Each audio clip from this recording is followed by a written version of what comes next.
going on, everybody? Uh, Welcome to a presentation that will be put on by Dr. Morkos. We are excited to have you all here, and we appreciate your time on this wonderful Tuesday evening. My name is Trevor Houghton, and I'm the president of the Student Aerospace Initiative, and currently I'm situated in our newly acquired lab that is back in the annex. I don't know if you all know where that is, but it's going to be where we will be doing tests and completing projects starting, well, we're using it a little bit now, but it should be fully functional in the fall. So we're excited to, have you guys out to whenever you may be excited to join as we do multiple rocket builds and competitions, as well as fixed wing planes, and partner with Robotics Club to do some drone stuff. All right. Hey, guys. I'm Keaton Coletti. I'm the vice president of SAI. And Dr. Morkos is running a few minutes late, so he should be joining in any second now. But we wanted to go ahead and let you guys in so you're not in limbo in the waiting room there. So if you guys have any questions about SAI or anything we're doing, feel free to just ask. Obviously, if you have questions for Dr. Morkos, he'll open it up later on. But if you just have any questions about SAI, how to get involved or anything like that, feel free to type in chat or just let us know now while we wait on Dr. Morkos. What does SAI stand for? Student Aerospace Initiative. Good question. Yeah, we're recently, does anybody know at all what AIAA stands for? You get bonus points. Yeah, I didn't know either. All right. Well,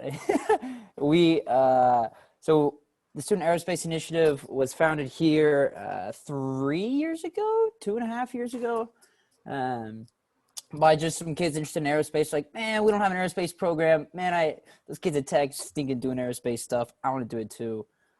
Screw them, go us. So they founded this club and got entered into a competition. The first competition they entered in, they were named national finalists and flown out to Florida. So we kind of have a big kind of shoes to fill and things fall, and we have started off doing well. So the Student Aerospace Initiative, as of December 31st, got accepted as an AIAA branch. And AIAA is the American Institute of Aeronautics and Astronautics, a bunch of mamma jamma. It's kind of like ASME or AICHE or ASCE or all of those, the plethora of organizations, but I'm not too familiar with the other ones. I know this one, they have events every year, and we also compete in some of their competitions where they have people from NASA and like the administrator appointed by the president come out and speak. I believe they had Alan Shepard come out and speak recently and just do cool things like that. And so we are now officially affiliated with them. Trevor, let me stop you there. It looks like Dr. Morkos has joined in the call. Dr. Morkos, how's it going? Hey, everybody. How are you? Doing well. Dr. Morkos, I'll kind of let you, introduce yourself and get started however you want to proceed with this. But we're all excited to have you and interested to hear what you have to say. Yeah, sure. No problem. Thank you guys for hosting me. I wanted to do a couple of slides on my background a little bit, and use that really. I didn't want to bore you with slides or a long set of slides because I do have slides, but maybe just talk a little bit about my professional experience. And I was going to try to keep it at that. I wasn't going to talk too much about research or anything like that, though I am happy to, discuss that at any point. So, yeah, we'll go ahead and get started. Trying to make this, let's see.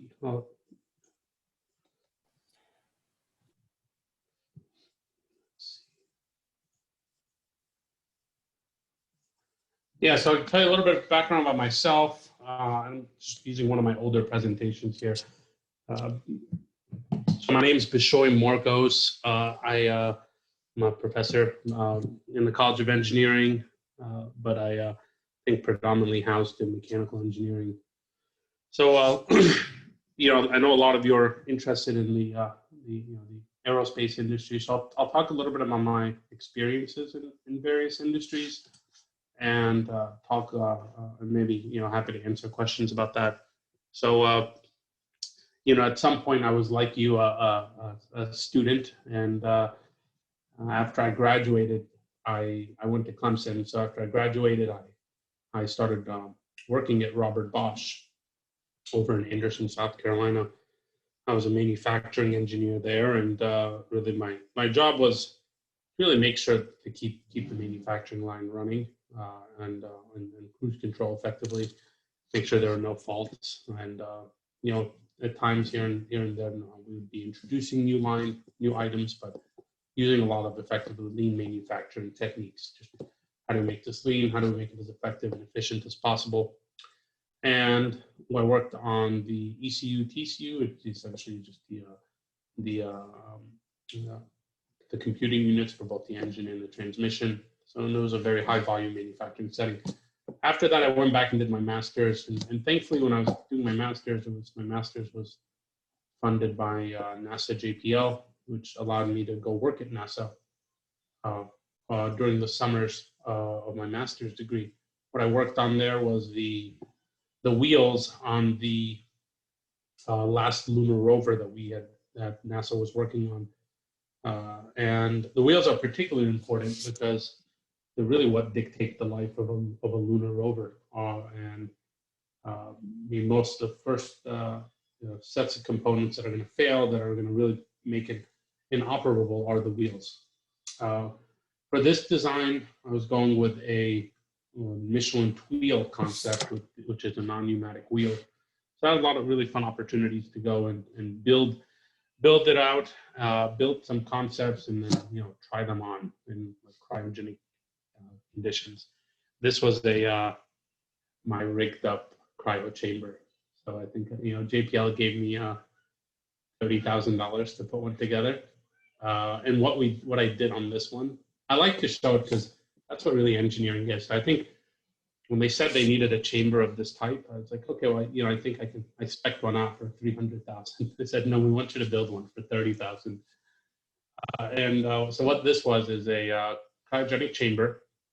So we're pumping nitrogen through it, and and we wanted to simulate how the dynamic performance of the wheel would be. And this is really analogous to, could we drive the lunar wheel on the dark side of the moon when it's negative 280 F?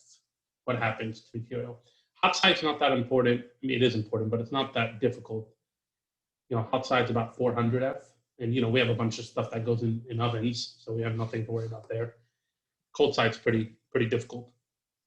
So, if you look at this rig, can you guys see? You can see my mouse, I hope. But what we did was I took the wheel, rotated it, and then applied an upward roll from the platform to the wheel. So instead of applying a load downward from the wheel to the platform and bending the shaft that it's on, I just did the other way around, and I used some really advanced weights, just whatever steel I can find laying around in the facility.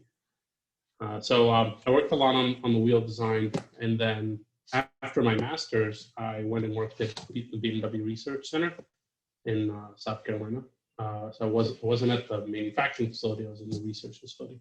And did several projects there, projects ranging from how to do manufacturing assessment. And when you do research, I'll preface it by saying, when you do research, it's different, right? So it wasn't like at Bosch or NASA where, I had a problem I had to solve. Rather, it was, could you find opportunities to improve something about BMW, to improve one of the domains of BMW?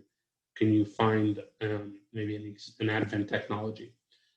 And this was a problem with proof cubing. Proof cubing is at BMW, it's where you take a machined vehicle shell, and it's machined because we haven't, you haven't made the molds yet, and your suppliers are fitting their parts to it to make sure it actually fits. So if you have a supplier, for instance, that's building your headlight, that supplier is testing out to make sure their headlight meets well to the vehicle, and for instance, doesn't have any excessive gaps. So we worked on developing some assessment tools for proof cubing, trying to work on automating that a little bit.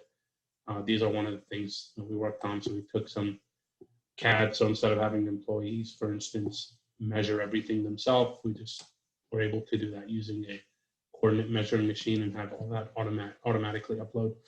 Proof cubing day is a pretty busy day because a bunch of the suppliers come in that day. So you're limited as to how much you can actually do. So we try to make that process much more efficient, a much faster process to allow for more suppliers to come in and take the necessary measurements they need to take. Also worked on how we can use augmented reality in the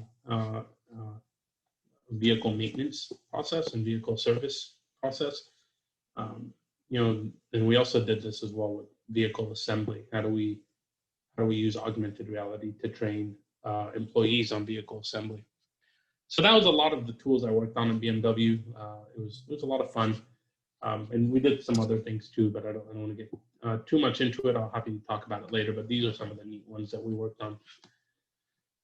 I did also when I was after I got my PhD, I did some consulting work, and I tried to pick out the work here that would be pertinent to you guys.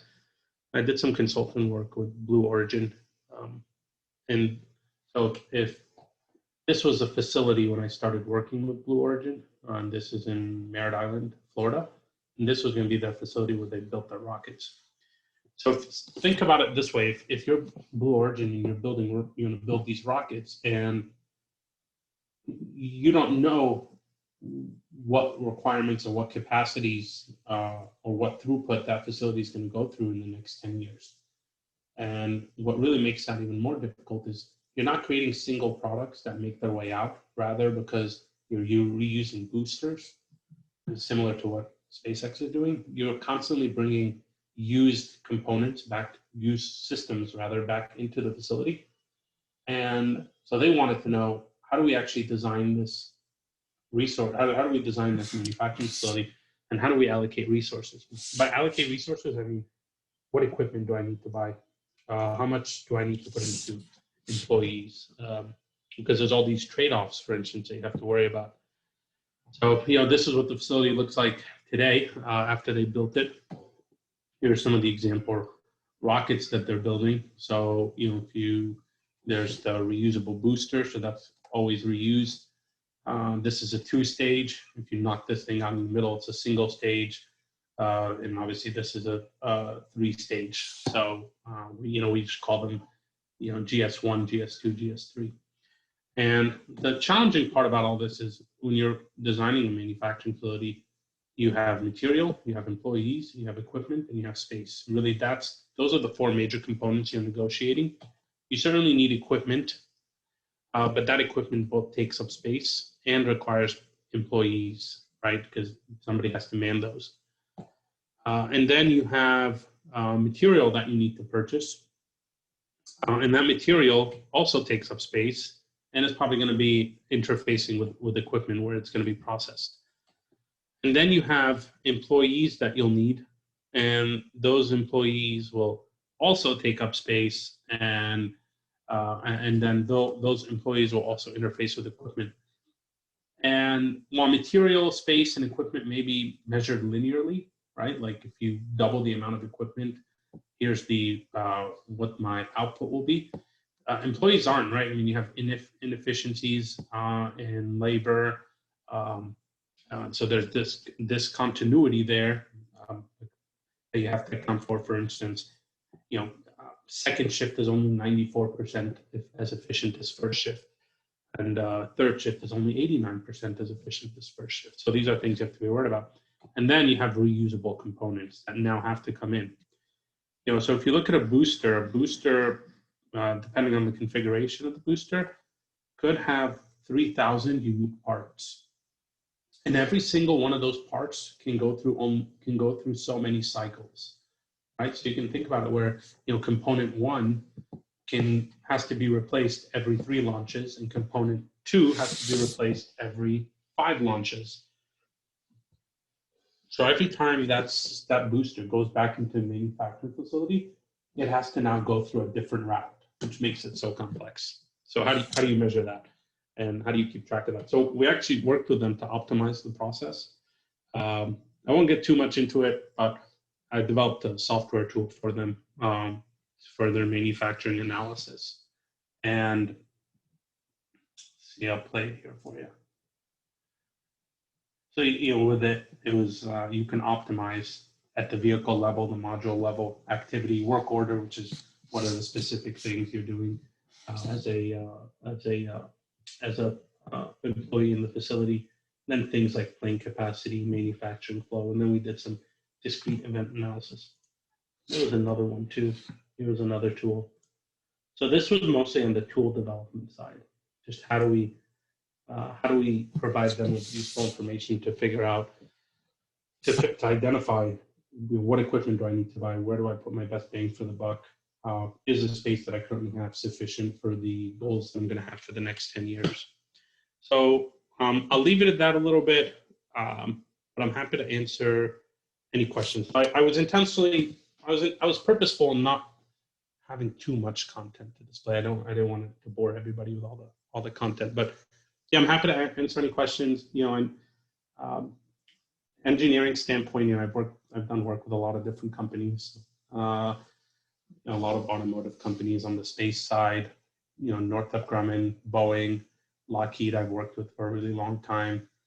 So I'm happy to, if you have any company specific questions or just questions in general about engineering and post graduating.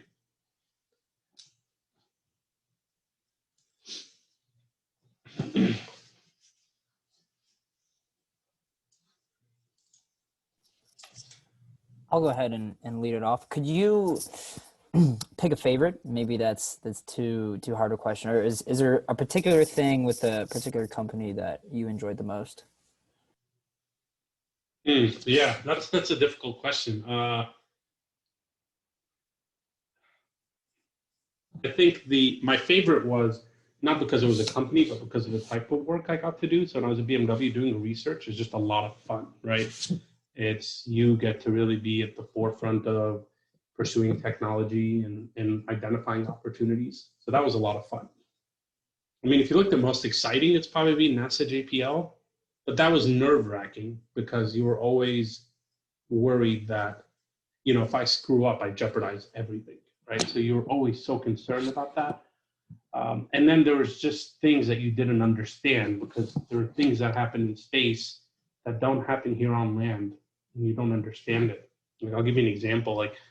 I remember when I was working on the wheel and I was doing testing, and I remember I came up with a polymer design that I thought would work really, really well. And I remember telling myself, all right, I think we got it. This will work. And one of the engineers there had asked me, he's like, well, have you looked into degassation? I remember just wondering, what the hell is degassation? And apparently, polymers in space, something happens to their monomer chains. It's things like that you never know because you're obviously not there. So that one was tough. Going through that. Let me see. I can show you some other. I got when I was there working on the athlete rover, I got to see Curiosity a lot, which was a lot of fun. So that one was really cool. I actually have some pictures of Curiosity if you guys can see it. I have a question I want to ask too. What material did you end up going with for that rover wheel? Because I'm guessing rubber, that we're familiar with probably couldn't go through that temperature change of 400 to negative 280 like you were talking about. Believe it or not, elastomers do really well. So it's we did. I think parts of it were made out of elastomers, rubber. But we went with a composite material. Yeah, we did a composite material. So Bailey posted a question in the chat. He says, what would you say is a moment where you look back and wish you did something different in your career? I've really enjoyed my career. I don't ever really look back. There's always like these small instances where you kind of say like, what if? But to go back and to, look at the opportunities I was fortunate enough to have, I don't know if I've ever went back and said I wanted to do something else. I've really enjoyed my career. And the neat thing too about engineering is you really have an opportunity to work on different things. I mean, you can work for NASA. You can work for Intel. I mean, you can really do so many different types of jobs because your degree is so dynamic that it's very unlikely that you'll do something in engineering, hate it, but let's say, oh, I wish I could do something else, because you can do something else. You have an engineering degree. I hope that made sense.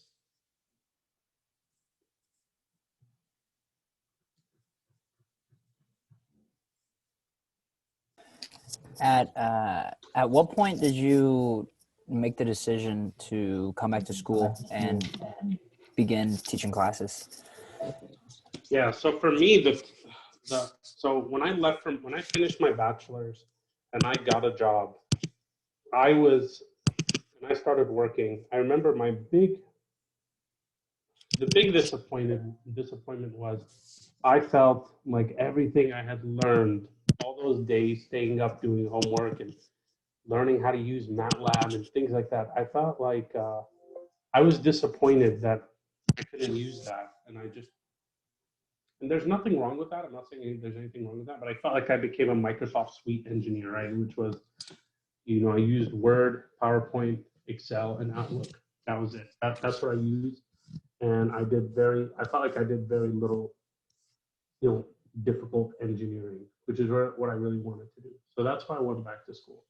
And when I worked at BMW, I found out that research is something I really enjoyed. I really loved it. I really, really enjoyed my job doing research at BMW. And so after that, I said I want to go back and do my PhD. So and I did my PhD, and I went into academia because I really enjoyed research, and I enjoy teaching too. But I guess my first love was probably research.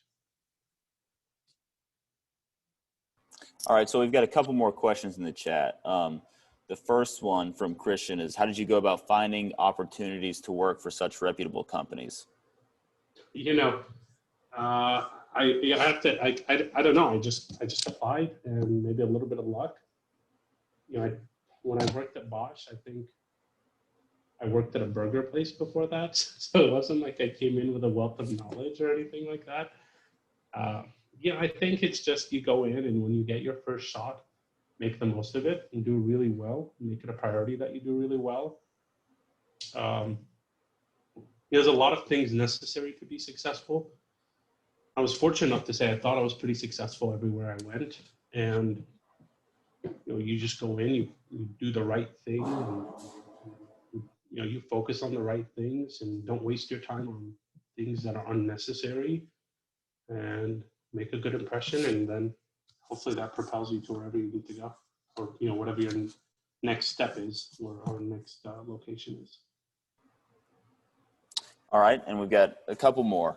So from Harrison, and I'm going to kind of piggyback on this as well. Harrison asked, what would you say is one skill you learned in school that you use the most in your career? And I'm going to add on and say, are there any skills you recommend undergraduates should develop that are not taught in engineering curriculum? Okay, is everybody in the meeting engineering? Roughly? I believe so. I posted it around like the physics building and the science library as well. Okay. So maybe not. That works too. So what I think goes a long way is, I think the days of addressing problems as a single person are behind us. That doesn't happen anymore. Just problems are way too complex now. Systems are way too integrated. You're not going to have a one-person problem. Now, you may have like small problems that you have to do on your own, but they're probably not big money items. So I think what's important is learning how to work on a team and learning to be a good teammate. I think that's really important.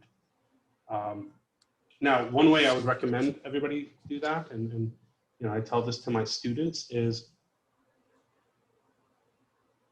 typically, when you guys have working on a team, what do you want your best team member to be? Typically, that team member gravitates to becoming or what? Anybody? Like if you have the best person on the team, what do you typically say? We want that person to be.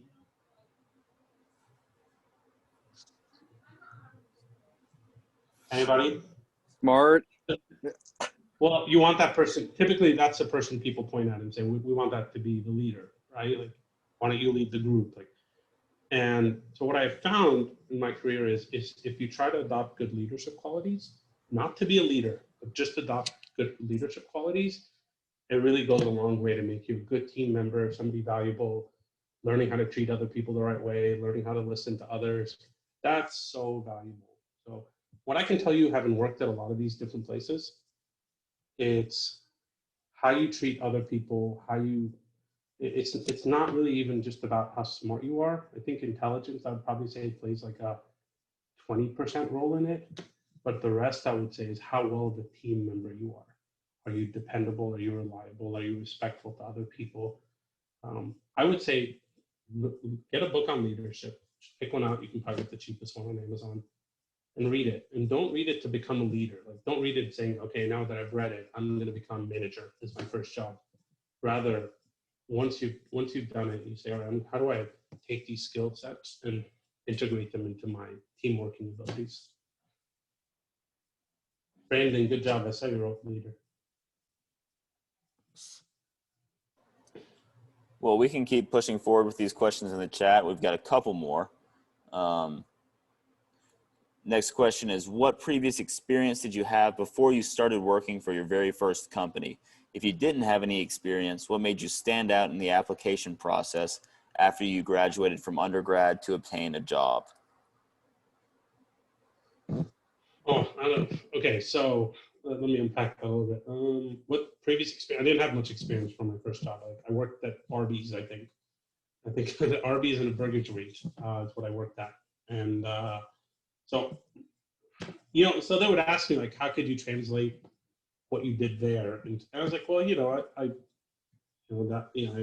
remember when I interviewed for Bosch, and they're like, how do you use what you learned at Arby's? And I said, well, like Arby's is a high throughput facility, right? Like, it is manufacturing.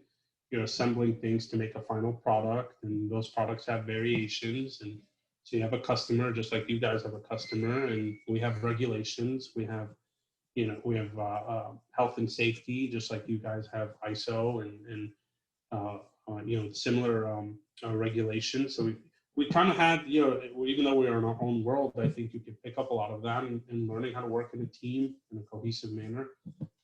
So I tried to make the most of it when I interviewed. I think I'm a pretty good interviewer. Like, I've had pretty good interview success. And I think that helped me a lot. I thought I did really well in the interview process because I've interviewed for really competitive things in the past, and I was fortunate enough to get them. So I think doing really well in your interview is really important. Okay, so let me ask a follow-up to that. I know there's a plethora of interview advice out there. Are there any resources for improving at interviews that you'd recommend? Yeah. So look, if it's after your bachelor's, we have 200,000 graduates in engineering every year, and you probably all have taken very similar courses. You probably even use the same books in those courses. So when a company hires you, or they're looking to hire you, they're not just looking for technical skill set. I think what they can get out of you is, there's a reason when you go work for a company, you go through training first, right? And they train you and whatnot. It's because with an engineering degree, it's almost like you're analogous to being coachable. Like, if you're smart enough to get through engineering, then you'll be fine getting through what we're going to teach you. So what happens is that they'll take you for that, but then they also want to know who you are, like, what's your personality, how are you going to function in the workplace. So I think those are really important. So my recommendation for interviews are, one, be selfless. Don't talk about, like, if somebody tells you, like, what's your goal in 5 years? What do you say? Because that's always a question, right? Like, what would you say, Trevor, if I said, what's your goal in 5 years or 10 years? Oh man, put me on the spot. I would say I would love to try and develop and help us establish kind of a presence in beyond Earth, whether that be the moon or. I want to know, Trevor. I want to know I'm hiring you to work for company ABC. Where do you want to be, Trevor, in 5 years? I would love to be leading a group to kind of do, I guess what I said. Yeah. So I'll tell you, I'm not picking on you. I apologize. No, you're good. You can pick on me all you want. So here's like why that's the wrong answer, right? Like, who's the worst leader on the team?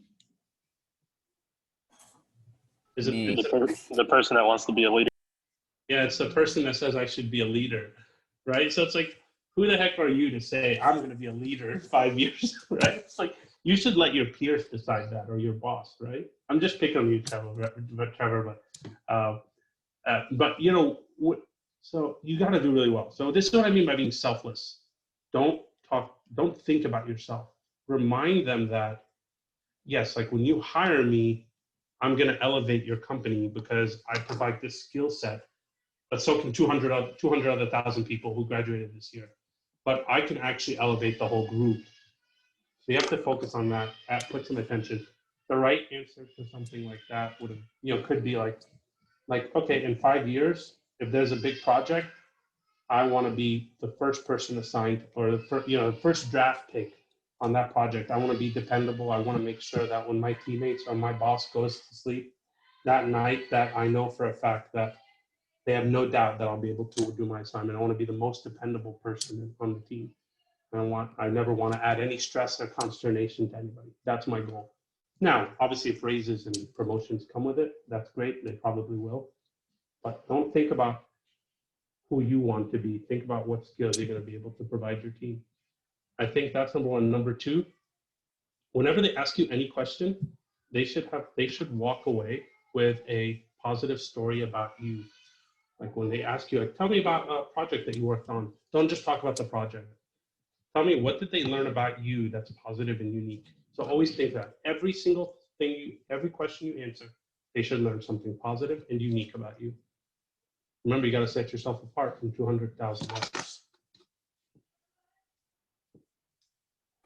Do you have an example of that? They ask you to do something, and you kind of, when is a time where you had to deal with a difficult teammate or something like that? Yeah, it's a common question, right? Like, anytime you have to deal with a difficult teammate. So you answer the question like, oh, I had a teammate that he wasn't completing his work, and as a result, we were falling behind on the team, and we were able to address that. And I say something like, which it was unfortunate, but I was able to learn a lot through the experience. And I'd rather go through it now than I would be having work.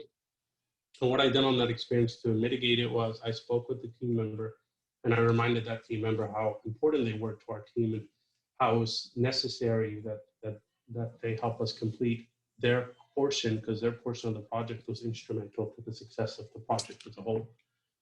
And so, like, oh, well, that's great. Like, this is a person that, contrary to, oh, I have to just take the rest of the work and do it myself and move forward.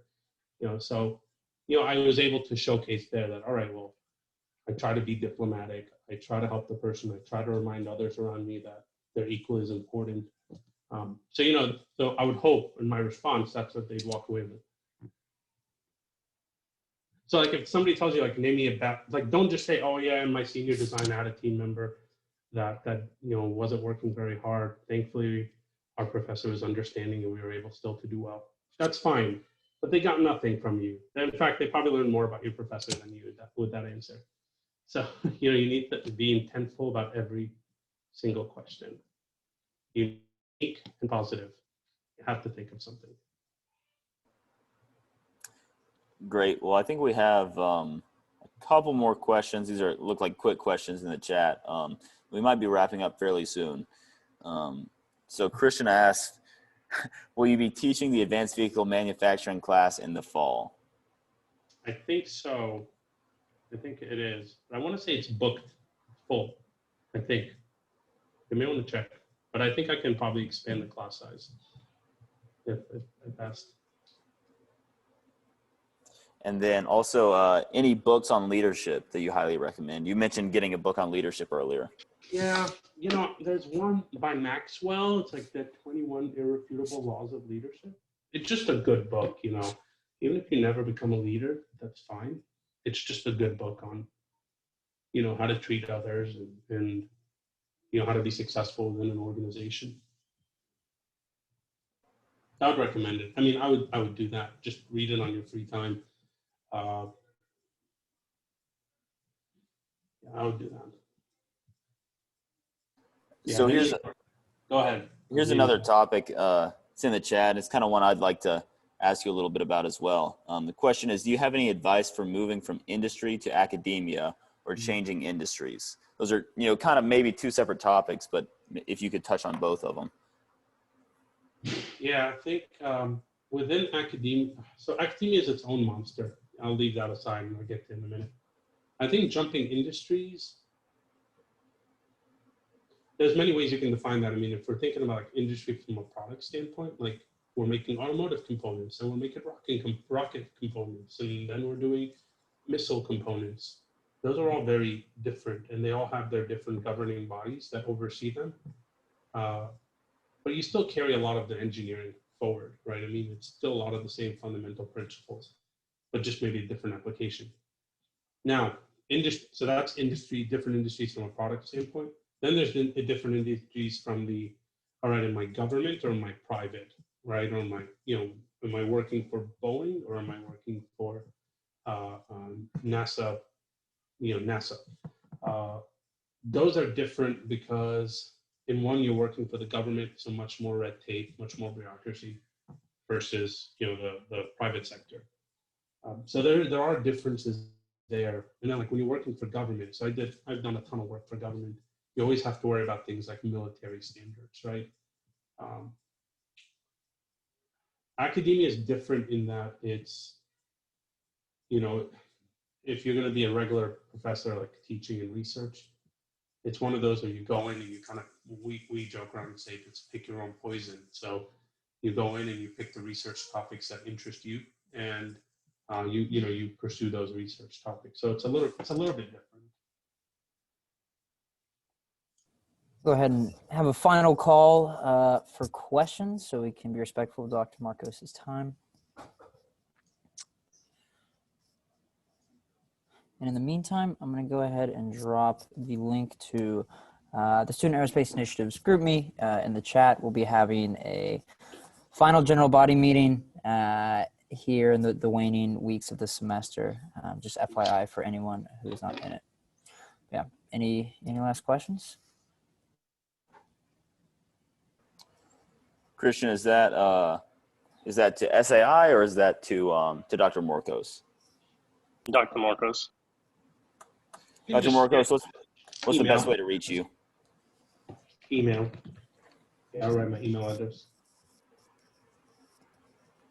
Yeah, I mean, if you ever have any questions on life after school, or you got a career opportunity you want me to look at it for you, or you want help with your resume, I'm happy to help in any way I can. Cool. And I did have a final question that is not necessarily engineering related. And it's just a good question that I've seen good interviewers ask. And it's just what book have you recommended to the most people? If you could pick one. Yeah, I mean, I like that leadership book I recommended, the Okay. 21 Irrefutable Laws of Leadership. I thought that was a really good book. I mean, I don't read a lot of fiction, so I'm sure there's probably some good fiction ones out there. Yeah. And so I think if you want to stay within like professional books, I'd probably say that leadership book I really like a lot. And it's on Audible too, so you can always listen to it if you're too busy to read it. Awesome. Great. Well, Dr. Morkos, thank you for talking to us. I'm sure everyone appreciates it. I'm glad we had a good turnout. Yeah, I'm happy to. I'm happy if that you guys invited me. Like I said, reach out if you need anything. I'm happy to talk about it. Sorry, there's a lot of other stuff I worked on that I'm not allowed to present on. So I apologize if it was not as exciting. But I did a lot of export controlled work. I'm not really a lot to talk about, but I can kind of maybe one-on-one if you have time. I'll be happy to share it with you. Yeah, no, it was great. Really appreciate you coming out and spending some time with Absolutely. us. Thank you, everybody. And reach out if you have anything. Thank you, guys. See you, everyone. Take care.